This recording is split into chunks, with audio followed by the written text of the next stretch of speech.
나올 거라고 봅니다. 결과적으로 나올 텐데 오늘 송원석 대표께서 오전에 기자간담회 하시는 걸 보니까 이번 국감은 김현지 국감으로 가겠다라는 걸 너무나 명확하게 하고 계셔요. 도대체 불러다가 묻고자 하는 게 무엇인가? 묻고자 하는 게 명확하지 저는 않은데 정쟁화 하겠다라는 것이 너무나 노골적으로 명확한 상황 속에서 과연 여당의 의원들이 그렇게 쉽게 합의해주고 내주는 걸 그걸 또 바랄까요? 뭐 안 해주면 할 수 없는데요. 안 해주면 또 냉부에 2, 3 되는 거예요. 왜 그 판단을 못 하시죠? 솔직히 말씀드려서 김현지 부속실장 데려다가 물어볼 말도 없어요. 뭘 물어보겠어요? 무슨 대학 나왔습니까? 뭐 이러겠습니까?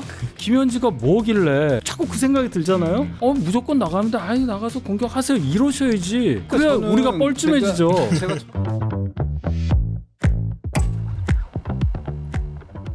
고발당한 김현지 제1부속실장 뭐 이제 이순숙 전 방통위원장과 더불어서 가장 뜨겁게 설 추석 연휴를 달궜던 인물이죠. 그래서 뭐 이제 출신 대학도 뭐 이제 뭐 상명대를 나왔네, 뭐 93학번이네, 94학번이네, 뭐 이제 신상에 대한 풍문이 나오는데 정확한 이제 뭐 신상 정보 공개돼 있지 않고 뭐 이제 국민의힘에서는 뭐 이제 이런 것에 대해서 강하게 문제를 삼고 뭐 이제 이러고 있는데, 그래서 11월 5일에 있을 운영위 국정감사에 이분이 출석하느냐 마느냐 두고 막 이제 여당에서는 뭐 출석할 수도 있다 뭐 이제 이런 얘기도 하고 있어요. 근데 이제 이런 아까 말씀하신 그런 정무적인 대응과 맥이 다 있는 것 같은데 사실 그렇죠.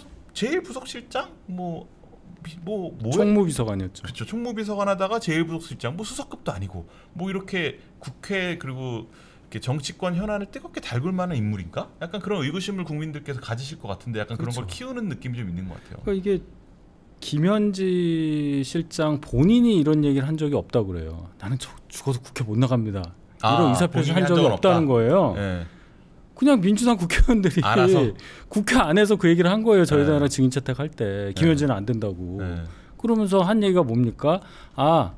관행상 나오는 건 맞는데 또 그거는 뭐 비서실장 나와도 되는 거 아니에요? 뭐 관례는 맞는데 이러면서 문진석 수석 부대표가 그런 얘기를 했잖아요. 그러니까 그렇게 얘기를 하면 어떻게 되느냐면 과거에 민주당이 야당이었을 때 저는 그게 기억이 나요. 민정수석은 관례상 안 나오는 건데 네. 박근혜 정부 때 우병우 수석 그렇게 나오라고 막 엄청나게 세게 얘기했었던 20대 국회 때가 생각이 나거든요. 안 나오는 사람을 나오라고 했던 당이 민주당인데 원래 나오는 사람을 나오지 말라고 여당에 대해서 얘기한다. 그러니까 김현지라는 분이 엄청 전국적인 인물이 돼버린 거죠. 일단 이름은 다 기억을 하게 됐으니까. 그렇죠. 왜 이런 거를 만드느냐. 역시나 정무 판단이 이거밖에 안 되나. 좀 전달 좀 해주세요. 이게 몇 개입니까 벌써 지금. 오늘 몇 개냐고요 이 방송하면서. 왜 나한테 그래. 제가 지금 요 김현지 부속실장 관련돼서 좀 뭐 전체적으로 짧게 좀 말씀을 좀 드리면, 일단 고발건 저는 되게 황당한 고발건이다라고 생각해요. 국민의힘에서 한 고발 말씀하신 아니 거죠? 국민의힘에서 뭐 했다든지 뭐 시민단체가 시민단체에서 지금 뭐 학력, 경력 이런 걸 공개 안 했다. 이것이 직권남용이다. 이래서 고발했다는데 사실. 이게 어떤 법에 그건 잘 모르겠어요. 위촉이 되는지 전 잘 모르겠어요. 그렇죠. 네, 저는 그 단체를 몰라요. 우리가 이제 공직자들이 공직자윤리법에 의해서 이 고위직 공직자들은 재산을 공개하게 되어 있는 건 법에 정해져 있는 거예요. 그런데 이 공직자들이 출생지가 어딘지, 학력이 어떻게 되는지, 또 경력이 어떻게 되는지 이것을 공개해라라고 얘기하는 법 규정을 전 못 찾고 있거든요. 혹시 좀 찾으면 좀 알려주시면 좋겠고. 그건 시민단체니까 저는 상관이 없고. 네. 지금 김현지 실장이 성남에서도 공무원 했고요. 경기도에서도 공무원 했고요. 또 그리고 국회에서도 보좌관으로 공무원 생활을 했습니다. 그러면 그 지난 10수년 동안 공무원 생활을 하는 과정 속에서 공무원 임용 규정이라는 게 있잖아요. 그 규정을 다 통과했기 때문에 공무원으로 활동할 수 있었던 거 아니에요?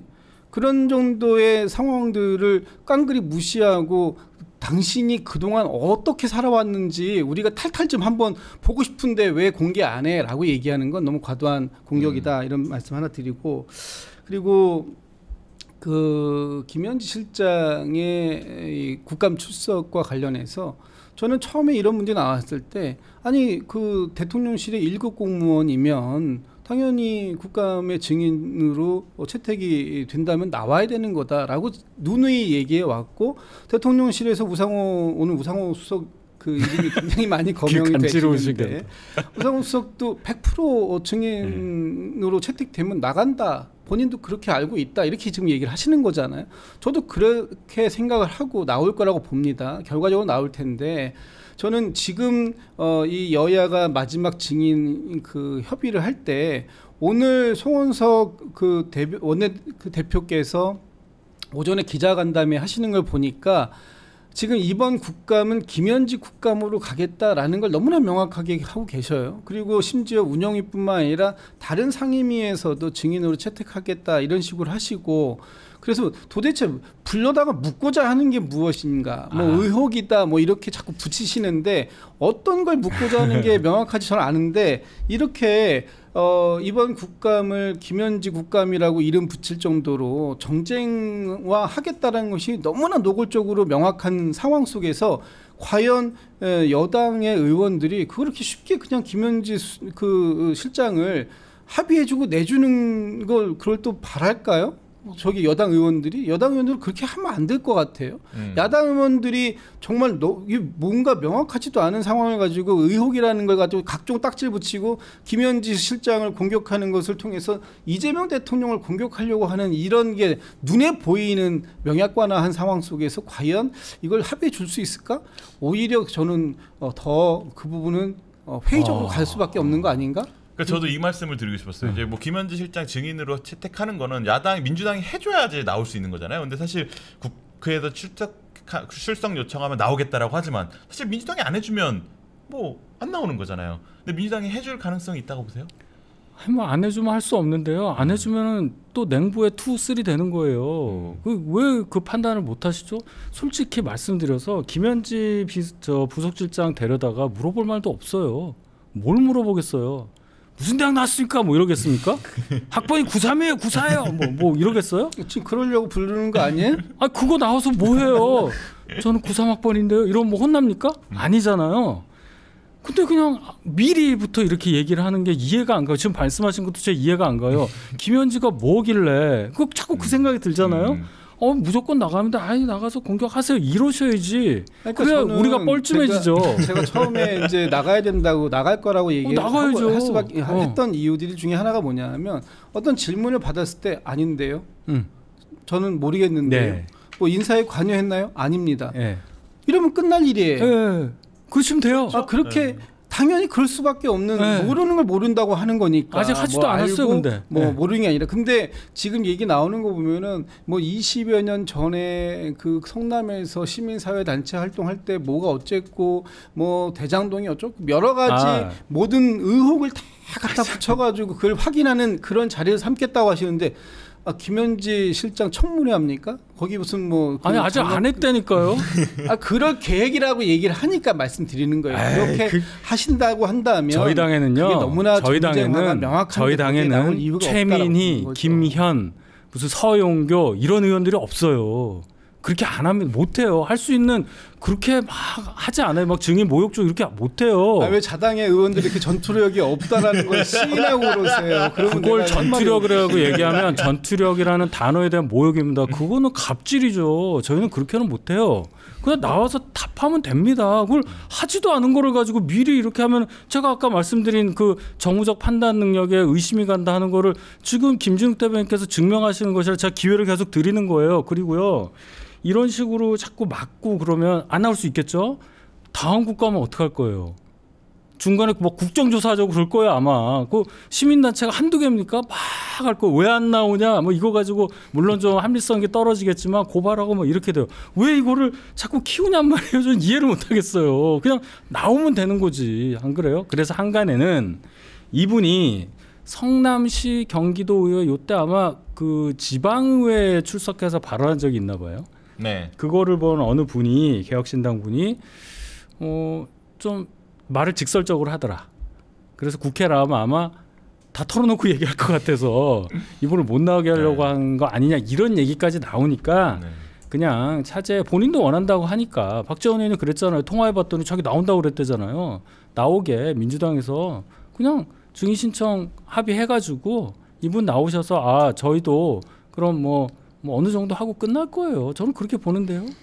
저는 뭐 나가지 말아야 된다라고 얘기하는 사람은 아니에요. 저는 처음부터 당연히 나갈 수 있다. 그렇게 들리는데 김현지 실장이 안 나간다고 본인 입으로 얘기한 적도 없고 그러니까요. 국회에서 합의하십시오. 국회에서 부르면 언제든지 갑니다. 우상호 수석이 100% 갑니다라고 100%까지라고 얘기했다면 네. 저는 뭐 나갈 수 있다고 봐요. 네. 그런데 지금 국민의힘에서 이렇게 그냥 뭐 뭐든지 물어뜯겠다고 얘기하고 냉부에 자꾸 말씀하시는데 전 냉부에 잘못됐다고 생각하지 않아요. 그러니까 냉부에 시즌2, 시즌3라 그러면 아 시청률이 또 잘 나오겠구나. 저는 그렇게 생각해요. 그렇게 말씀하셔야 되는 것도 제가 알아요. 이렇게 나오는데 근데 그 역대급 최고의 시청률을 기록할 수 있다면 뭘 못하겠습니까? 대통령께서 SNS 쓰셨잖아요. 별로 안 좋은 얘기 같은데 그거는. 근데 저는 뭐 그렇게 판단하지 않아요. 그러니까 판단에 대해서 자유롭게 하시는 거 좋은데 어쨌든 김현지 실장에 대해서 무분별하고 과도한 공세를 취하는 것 그것은 별 그렇게 보기 좋은 모습은 아니다. 아직 말씀드립니다. 시작도 안 했다. 시작하기도 전에 시작 못하게끔 하시려고 하는 게 부적자다 요 얘기하고 있는 거고 만약에 부적자란 그런 정치적 공세를 국감장에서 펼쳤다. 그럼 그때 저를 불러주세요. 그럼 제가 그때 또 대응을 할게요. 가서 말리실 거예요?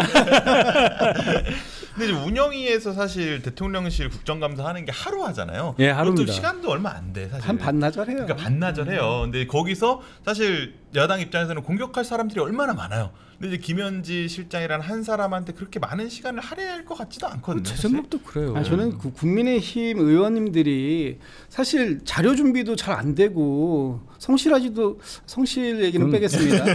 화제가 나서 공무원들이 자료 준비 잘 못한대요 지금. 아니 그 국민의힘 의원님들이 매일 그 지금 요즘에 어떤 질의나 이런 거 하시는 거 보면은 그 자꾸만 반복된 질문만 계속 하시는데 그런 거 가지고 정도는 충분하게 대응하고 아니 본인뿐만 아니라 여당의 의원들은 거기 왜 앉아 있겠습니까? 나름의 상대를 할 수 있는 사람들이 앉아 있으니까 저는 걱정하지 않아도 된다고 생각해요. 근데 나오면 되지. 그럼에도 불구하고 왜 굳이 이런 말도 안 되는 정쟁을 자꾸 이렇게 유발하려고 하는 모습을 아직 안 했다니까요.